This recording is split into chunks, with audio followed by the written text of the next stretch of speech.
अस्सलाम वालेकुम। मैं हूं लियाकत हुसैन और आप अपना यूट्यूब चैनल देख रहे हैं। आज हम बात करेंगे इमरान खान ने अपना केस जो था उनका नाअहली का, वो supreme court Islamabad high court में चैलेंज कर दिया है और वो अप्रूव भी हो गया है और इंशाल्लाह उसकी मंडे को हेयरिंग भी स्टार्ट हो जाएगी। हेयरिंग के लिए नाम दिया जा रहा है अतहर मिनुल्लाह साहब का, लेकिन मेरी नॉलेज के मुताबिक अतहर मिनुल्लाह साहब का आज आखिरी दिन था इस्लामाबाद हाई कोर्ट में और वो सुप्रीम कोर्ट जा रहे हैं। तो बात यही है उसके ऊपर कि ये केस में इतना दम तो नहीं है, केस इतनी अहलियत का हामिल नहीं रखता है, क्योंकि जो इलेक्शन कमीशन है उसके पास ये अथॉरिटी नहीं है कि वो किसी को नाअहल कर सके। ये केस बहुत कमज़ोर है। इसको आप उम्मीद तो ये की जा रही है कि पहली हियरिंग में उड़ा के रख दिया जाएगा, इसको ख़त्म कर दिया जाएगा।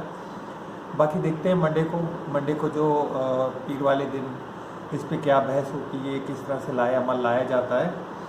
तो ये तो एक ख्वाहिश थी इनकी नून लीग की कि जी इमरान खान को भी नाअहल करार दिया जाए, जबकि नवाज शरीफ आपको पता है वो तो सुप्रीम कोर्ट से नाअहल हुए हुए हैं और इलेक्शन कमीशन को तो नाअहली के पास इतने अख्तियारात ही नहीं है कि उनको नाअहल कर सकें। खैर उन्होंने भी जो कर दिया है और वो भी किन बुनियादों पे किया है आप उसको देखेंगे तो बुनियाद ये है कि जी उनके जो डिक्लेयर नहीं किए, असासों में डिक्लेयर नहीं किए। असासों में तो इमरान खान ने जब पहला इलेक्शन लड़ा था वो 2018 में लड़ा था। उस वक्त उन्होंने अपने सारे एसेट्स की जमा करवाए थे। उसके बाद जो 2022 में ये जो 7 इलेक्शन सीटों पे इलेक्शन था उसके लिए दोबारा जमा करवाए गए कागजात, तो उनको तो उन्होंने बिल्कुल करेक्ट कर दिया था, जिन पे इन्होंने खान साहब ने इलेक्शन भी लड़ा और आपको पता है 7 सीटों में से 6 सीटें जीती।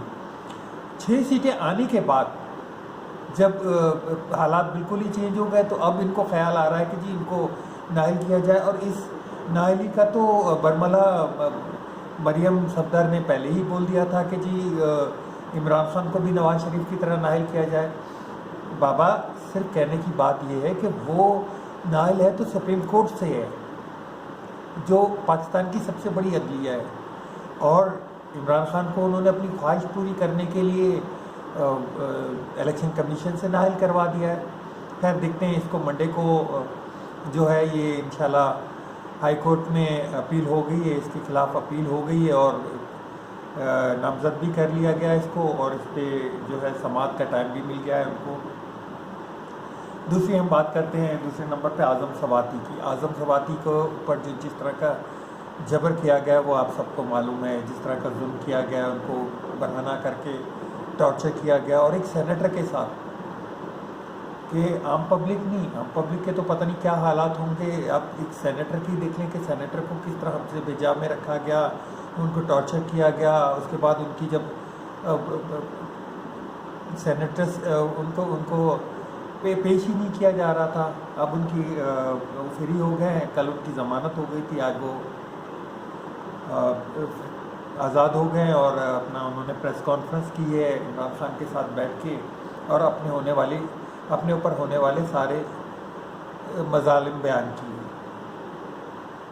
वहीं पे बैठे हुए खान साहब ने भी लॉन्ग मार्च के हवाले से भी बात की है और उन्होंने कहा है कि लॉन्ग मार्च के लिए हम जुमेरात या जुम्मे को वो अपना टाइम फ्रेम दे देंगे।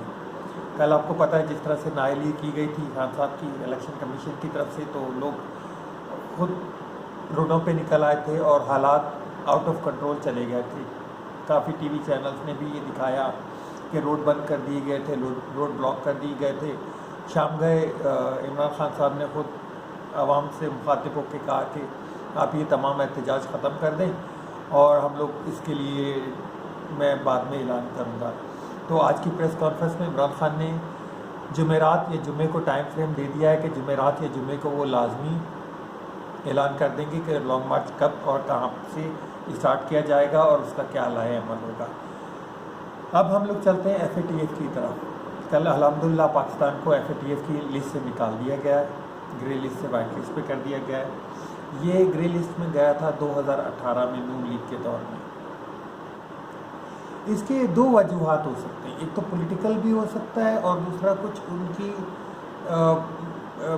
कवानीन को वो सख्त करने का बोल रहे थे। आपको मालूम है कि इमरान खान और पाक फ़ौज की मदद से इंतहाई अंतक मेहनत की वजह से कानून में रद्द-बदल किया गया, कानून को सख्त किया गया और वो उनकी 27 की 27 शराइत को पूरा किया गया। अब आ जाएं हम लोग दूसरे तरफ, पॉलिटिकल विजन की तरफ, उसके पॉलिटिकल सिनेरियो की तरफ।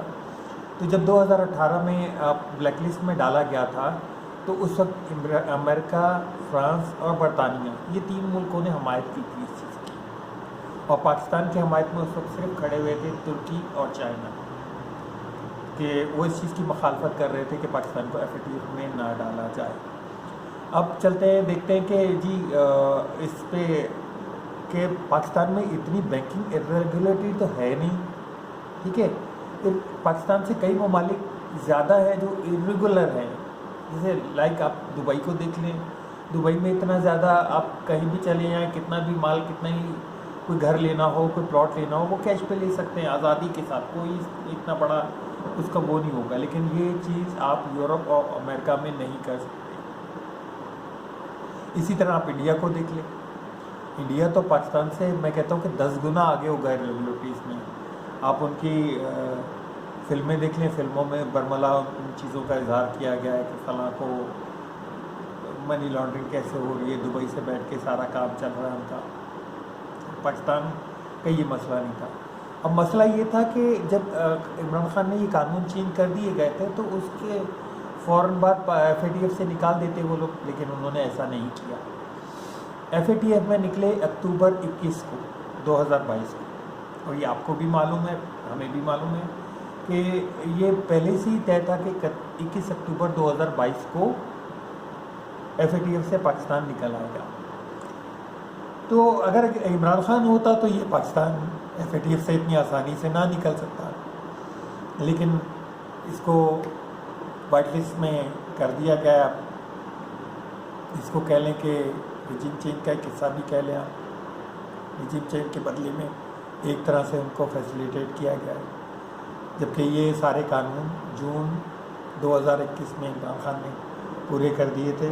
और मैं इसका सारा सहरा इमरान खान और पाक फ़ौज को दूंगा और हमाद अज़हर को दूंगा कि हमाद अज़हर की टीम ने जिस तरह मेहनत की, जिस तरह कानून पास करवाए और जो भी शराइत थी उनको पूरा किया। अब आगे चलते हैं। जो PTI के एक MNA के साथ इन्होंने इस्लामाबाद में किया और उसकी तस्वीर जो शाया की है साले मोहम्मद की, वो आपने देखा होगा कि किस तरह गले में पट्टी डाल के और उसको, ये एक MNA के साथ कर रहे हैं। इस तरह का सलूक तो दहशतगर्दों के साथ किया जाता है।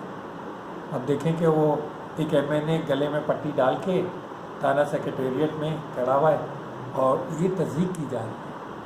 तज़ीकी क्यों कर रहे हैं और इतने आला लेवल पे क्यों कर रहे हैं?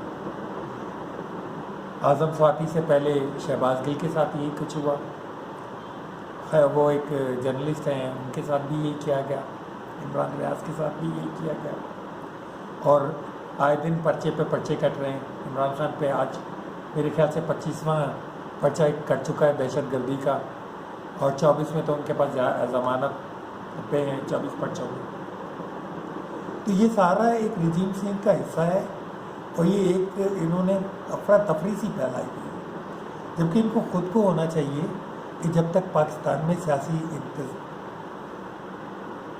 सुकून नहीं आएगा, इस्तेकाम नहीं आएगा, उस तक पाकिस्तान तरक्की नहीं कर सकेगा, पाकिस्तान आगे नहीं बढ़ सकेगा। चलें, कल मिलते हैं इंशाल्लाह एक नए व्लॉग में मलिक लियाकत के साथ। अल्लाह हाफ़िज़।